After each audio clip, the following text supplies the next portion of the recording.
Whereas I talked about the kid from LSU just lighting up the off-season, lighting up the NFL draft trial period, and really elevating his draft stock.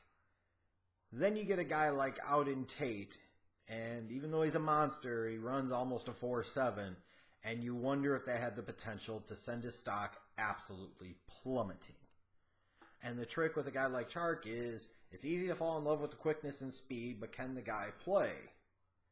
On the flip side, you look at a guy like Auden Tate, coming from a program where he really didn't produce all that much, especially on a consistent basis, but you saw the flashes.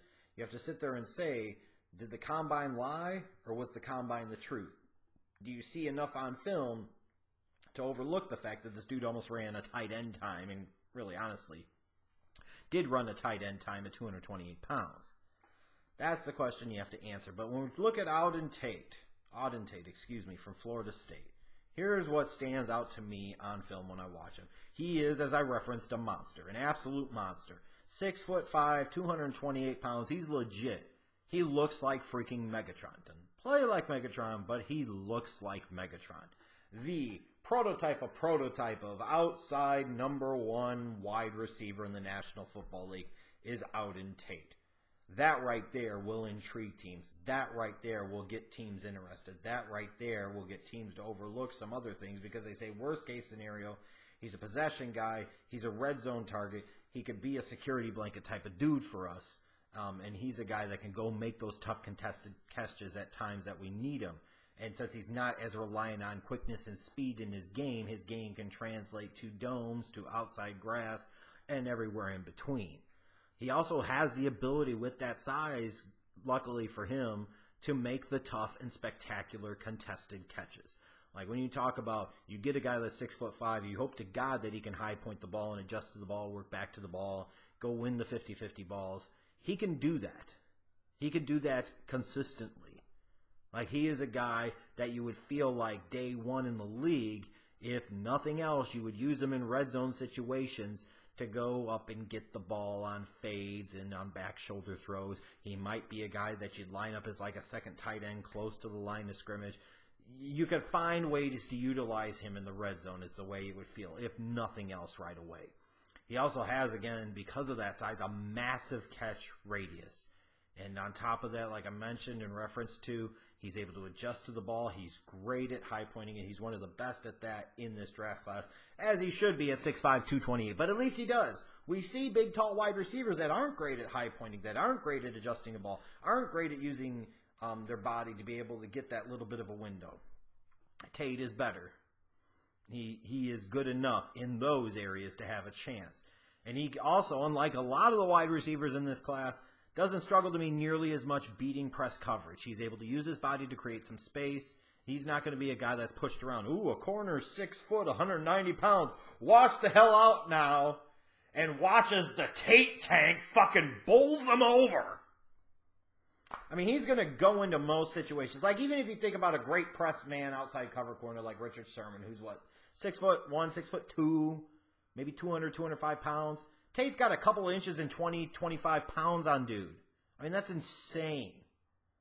Now, you know, you've got technique and different things you can do to compensate it. But ultimately, Auden Tate is going to look like a man among boys at times. And that's exactly what he looks like. He looks like a goddamn freak. I mean, I'm just saying. So, you'll notice most of these things pertain to his size, but the size is what the size is, and he's a big damn dude. That said, I'm not just going to crown his ass just yet.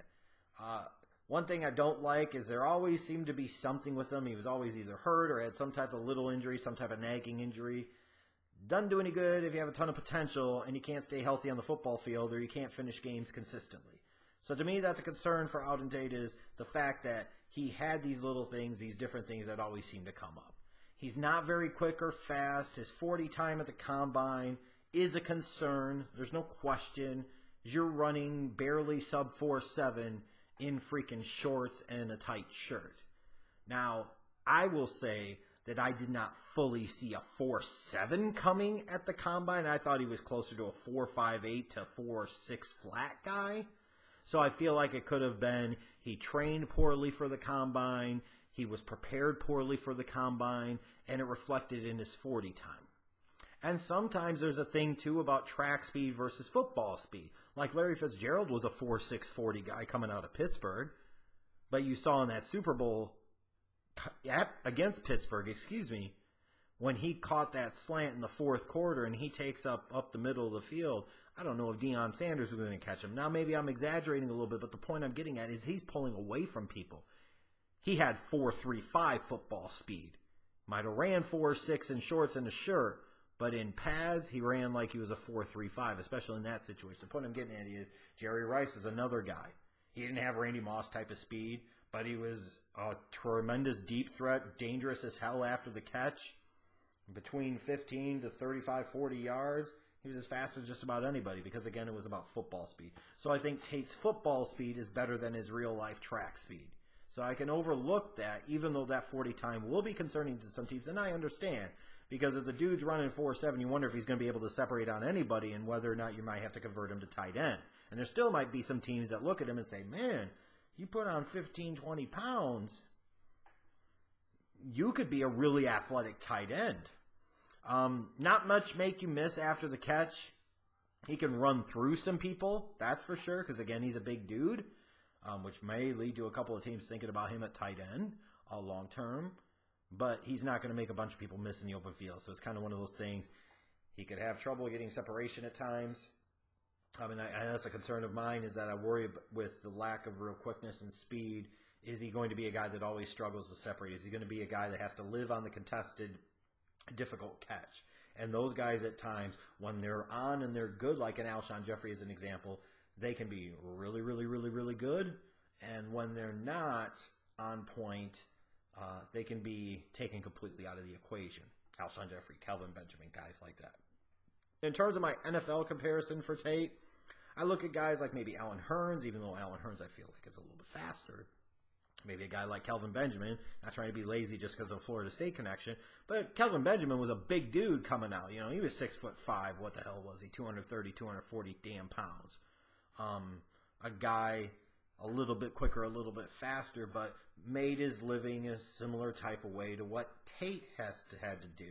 I'm a little concerned that he didn't produce more in college, but some of that could be based off of the circumstances of the situation. Once Francois went out with the injury early on in the year, probably was going to sabotage him from having a more productive season.